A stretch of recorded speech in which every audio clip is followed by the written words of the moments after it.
All right. Hopefully you can see me. Hopefully I'm back.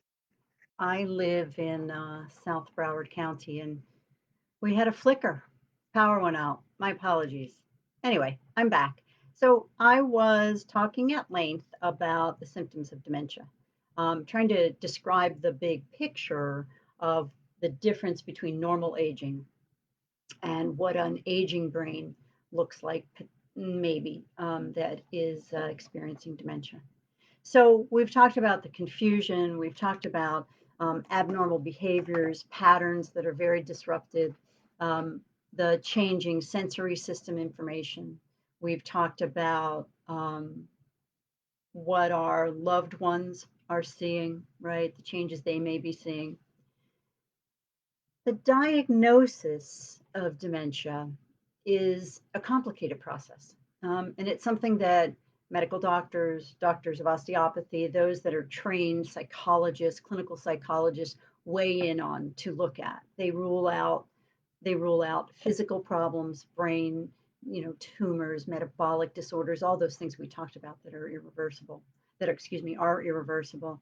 And then they put together information about the big picture. It's a careful medical history, it's a physical examination, it's lab tests and scans, it's the evaluation of characteristic changes in thinking, day to day functional skill performance, and what sorts of behaviors are being exhibited. So, hopefully, I've painted a good picture for you of what is a more normal cognitive brain that ages as then compared to a brain with dementia. So, how do we prevent this? Some of it we can't. Some of it's genetic until we can figure out how to insert stem cells in people and other complicated medical procedures and scientific breakthroughs. But what we know is that we can prevent changes. We can prevent Alzheimer's. We can prevent, without a lot of genetic underlying, some of the changes that occur. And the way that we do that, these are called the pillars of prevention. It includes a healthy diet, things like Mediterranean or heart healthy styles, limited alcohol use, physical activity and exercise, staying engaged in mentally stimulating activities, making sure you get good sleep, staying socially active. That's a very big deal. Managing any comorbid diseases like diabetes or heart disease, high blood pressure, high blood cholesterol, mental health, stress management. And each one of these is a subcategory that you could do an entire talk on. But when we talk about eating a healthy diet, it's whole grains, it's lots of fruits and vegetables, it's lean meats, it's fish and poultry, low fat dairy products, less solid fat, sugar and salt, good portion sizes, and adequate fluids. It's getting moving, it's being active. 150 minutes of exercise a week, that's 30 minutes or so on each day if you think of it as 5 days a week. There's lots of options for that. There's places to go to exercise. There's so many videos available right online, on television that you can watch, that you can exercise along with. Keeping your weight down. And one of the ways you keep your weight down is you increase your activity and you're mindful of a healthy diet. Keep your mind active, mentally stimulating activities, reading books, magazines, playing games, learning new things, taking or teaching classes, work, volunteer, get yourself out there, engage with people, engage your mind. Practicing healthy sleep hygiene habits is very critical. Sleep is a time that the brain detoxifies. It washes out all the toxins that it's accumulated through the day of just processing memories and movement and being a brain. So, trying to stick to a good daily sleep wake schedule. Avoiding napping for more than 20 minutes at a time because it can erode that ability to fall asleep easily at night. Getting morning sunlight. Do you know that getting morning sunlight helps to reset the cortisol level in your brain? So it helps with that sleep wake cycle. Limiting alcohol because it suppresses the REM sleep. Avoid stimulants like caffeine after dinner, and maybe a small light snack.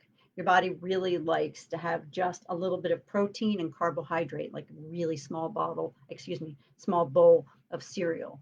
That helps to induce some sleep.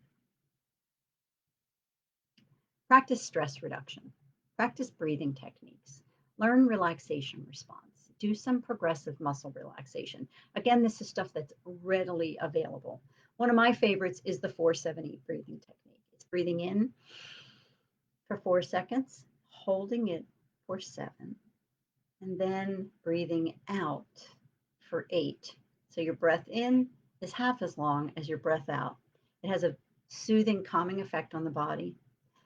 It induces just a little bit of meditation like awareness. You do it for sets of 4, and then you go back to normal breathing. And this is something that you can try if you have problems falling asleep at night. So I hope that this helped. I hope that it was clarifying. I am a rehabilitation manager for a Medicare certified home care company. We're called Trilogy Home Health. We're spread out through the state of Florida. We have in home skilled nursing and therapy services for Medicare recipients. So we have both medical surgical nurses and certified psychiatric nurses. We have physical therapists, occupational therapists, speech language therapists, medical social workers, dietitians, respiratory therapists, and home health aides. And they all are covered under the Part A benefit that Medicare provides. And we go into the home providing skilled services. We're not a private duty company. These are not just private aides. These are all skilled, licensed professionals. That's one of the ways that we can make difference in people's lives. If you identify what the problems are and then you identify the appropriate professionals that can come in and help you, you can mitigate some of the impending issues that are going to develop with dementia. I hope this was helpful to you. I hope that you continue to stay tuned to this lovely Your Life of Stewart Memory Center Facebook Live site. There'll always be something good and interesting going on. And I thank you for your time, and I thank